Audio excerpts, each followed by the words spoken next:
สวัสดีค่ะ Welcome to the Young Kitchen Channel นะคะ Today we on special episode for the Young Travel. We have subtitle for both English and Thai on this video. So let's go.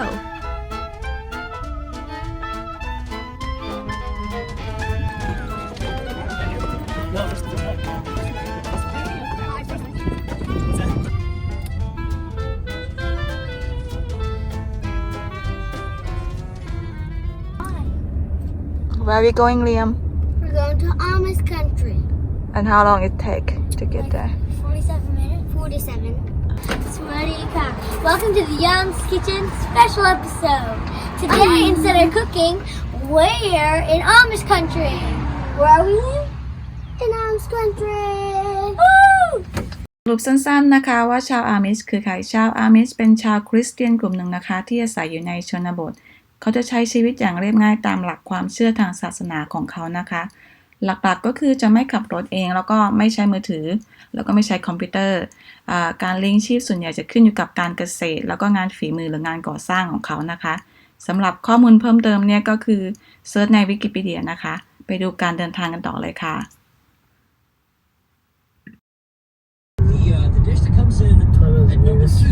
เราออกจากบ้านตั้งแต่ 11 โมงเช้านะคะก็มาถึงร้าน Amish Furniture นะคะซึ่งเป็นร้านแรกที่เราผ่านค่ะ Not exactly, but we can look here real. Why did I bring my truck anyway? What the heck? I know. Why didn't you say something? CEO of Rocket Mortgage and Rocket Companies. Last year we saw. And they even have they have this. This. Come follow that. Cup holders in this. And oh, come over here. They also have these. You can go. You can be like, oh, hello, my dear friend. I don't like you.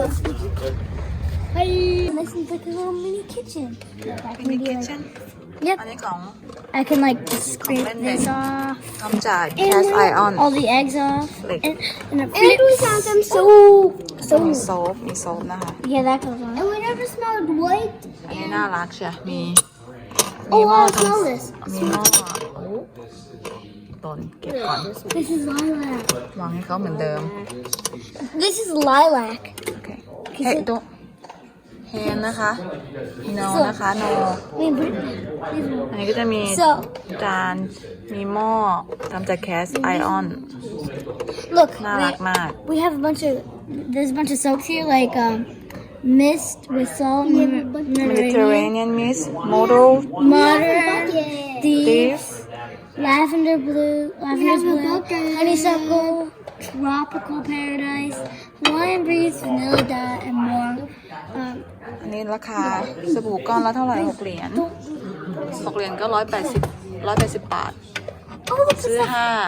5 buy for 20How old are you?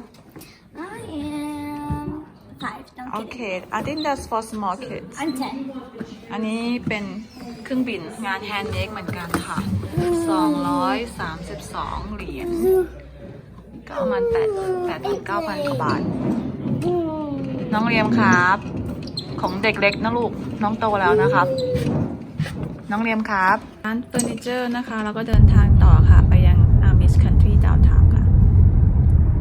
อันนี้ก็จะเป็นใน Amish Country จะเห็นรถม้าแบบนี้บ่อยแล้วก็จะเป็นเขาใช้ในชีวิตจริงอันนี้นอกเมืองนะคะนอกเมืองโอไฮโอ Are we gonna go get some food?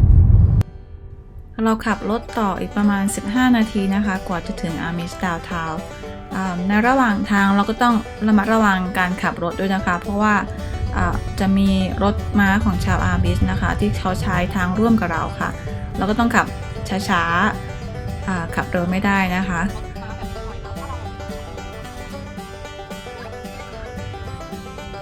แล้วก็บางคนเขาก็จะมีขับสกูตเตอร์กันแล้วทางด้านขวามือข้างหน้านะคะจะเห็นคุณแม่นะคะปั่นจักรยานแล้วก็จะมีรถพ่วงจักรยานให้เด็กนั่งด้วยค่ะอันนี้เข้าใกล้เมืองอาร์มิชแล้วค่ะส่วนทางด้านขวามือก็จะเห็นที่จอดรถม้าของชาวอาร์มิชนะคะจอดเป็นแถวเลย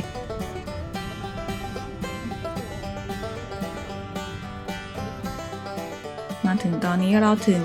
จุดหมายปลายทางนะคะอาร์มิชดาวทาวน์ค่ะไลล่าชอบม้ามากก็เลยก็จะมาขอ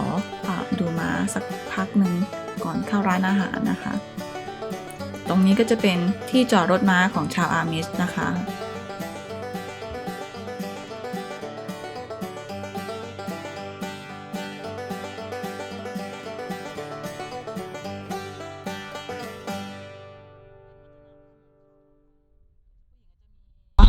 ตอนนี้รอที่ร้านอาหารนะคะเป็นร้านใน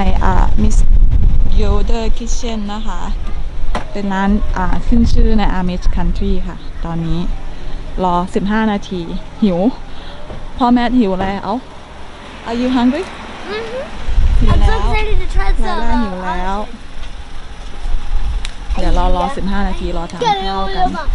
วันนี้ก็มีเฟสติวัลค่ะมีเทศกาลของชาวอาร์มิสนะคะเราจะไปสอบถาม information กับ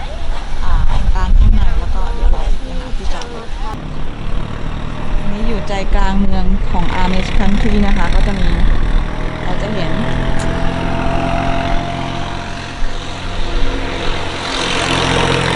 นี้จะแบบน่ารักดูรถมากับรถเข็นแบบว่าน่ารักมากซูมให้ดูนี่ก็ต้องจอรอไฟแดงกันก่อน I have mashed potatoes and chicken tenders. What do you have? Mashed potatoes and mac and cheese.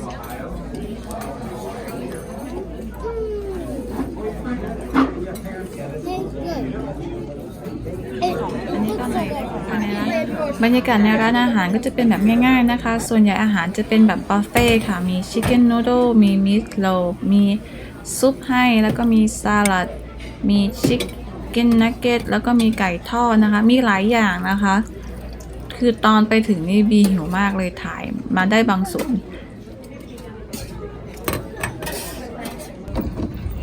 ตอนนี้เรามาถึงHorse Progress Day Festival ของชาวอาร์มิชแล้วนะคะเป็นเทศกาลที่เขาจัดทุกปีค่ะเขาก็จะมีรถม้ามารับจากที่จอดรถไปลงที่เทศกาลค่ะ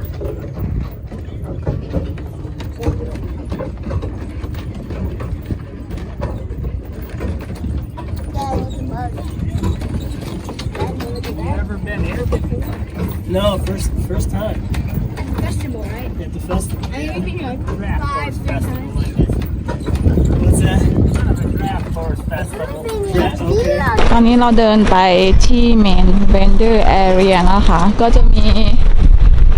ส่วนใหญ่จะเป็นชาวอาร์มิชค่ะเขาจะเป็นเหมือนซุ้มแสดงสินค้าของชาวอาร์มิชนี่แหละค่ะข้างในจะเป็นยังไงเดี๋ยวเราแวะเข้าไปดูกัน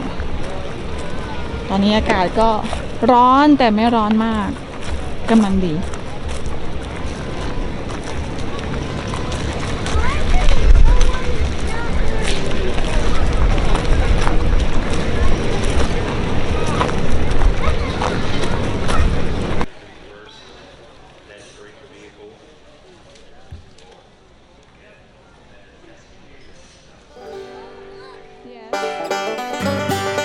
ค่ะอันนี้คือบรรยากาศภายในศูนย์แสดงสินค้านะคะเราจะเห็นได้ว่าสินค้าส่วนใหญ่จะเป็นเกี่ยวกับรถลากม้าแล้วก็อุปกรณ์การเกษตรค่ะตอนนี้เราเดินดูที่รถม้าของชาวอามิสอยู่นะคะทำจากหนังแท้ค่ะน้องลินขึ้นดูแป๊บนึง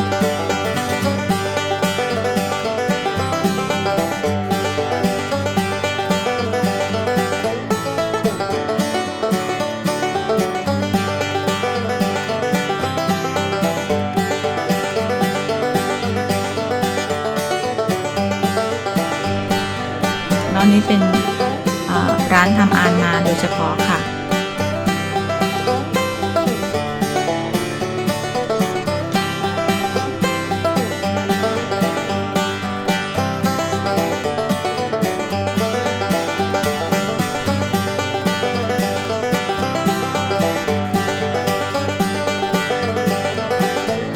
อีกร้านหนึ่งก็จะเป็นร้านทำเกือกม้านะคะคือสินค้าส่วนใหญ่ที่จะแสดงในศูนย์แสดงสินค้านี้จะเป็นสินค้าที่ทำมาจากชาวอามิชแล้วก็จะมีชาวอามิชด้วยกันเองนี่แหละค่ะมาเดินดูแล้วก็สนับสนุนสินค้านะคะอันนี้ก็จะเป็นอุปกรณ์ที่เกี่ยวกับการเกษตรนะคะ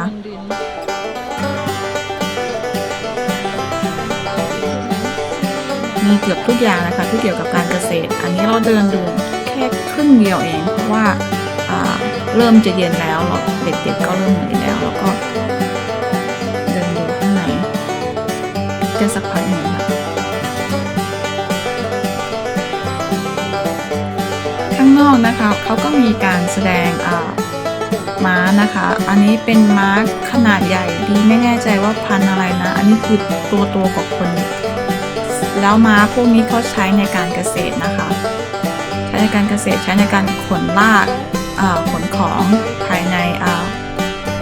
ที่เขาภายในกิจกรรมการเกษตรที่เขาใช้ตรงนี้ก็จะเป็นการปาขวานนะคะแข่งขันปาขวานแล้วก็จะมีชาวอามิสเนี่ยค่ะมามุงดูซะส่วนใหญ่เราจะเห็นได้ว่าการแต่งตัวของชาวอามิสจะเป็นสีเรียบๆนะคะแล้วก็ผู้ชายก็จะใส่หมวกแล้วผู้หญิงก็จะมีที่คลุมผมที่หรือว่าใส่หมวกนะคะจะแต่งตัวแบบสไตล์ของชาวอามิชนะคะ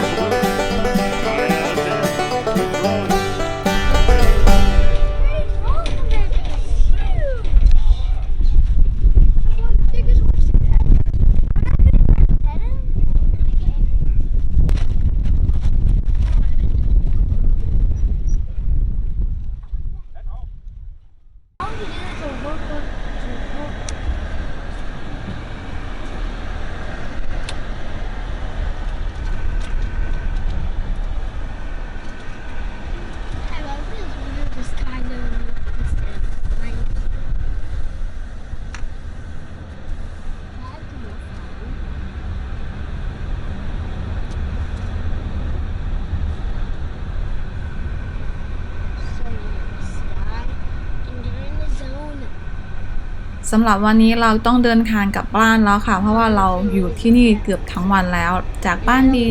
ถึงอามิชคันทรีนะคะก็ประมาณ45นาทีถึง1ชั่วโมงนะคะแล้วแต่ทราฟฟิกค่ะส่วนการเดินทางวันนี้เราสนุกมากๆเพราะว่าเด็กๆได้ดูอะไรหลายๆอย่างที่บ้านเราจะไม่ค่อยมีให้ดูนะคะอย่างการแสดงม้าหรือว่าการแสดงสินค้าการเกษตรของชาวอามิชนะคะก็ถ้าใครชอบวิดีโอหรือว่าจะติดตามช่อง YouTube ของเรานะคะก็ช่วยกรุณากด subscribe กดไลค์แล้วก็กดแชร์เป็นกำลังใจให้พวกเราด้วยนะคะ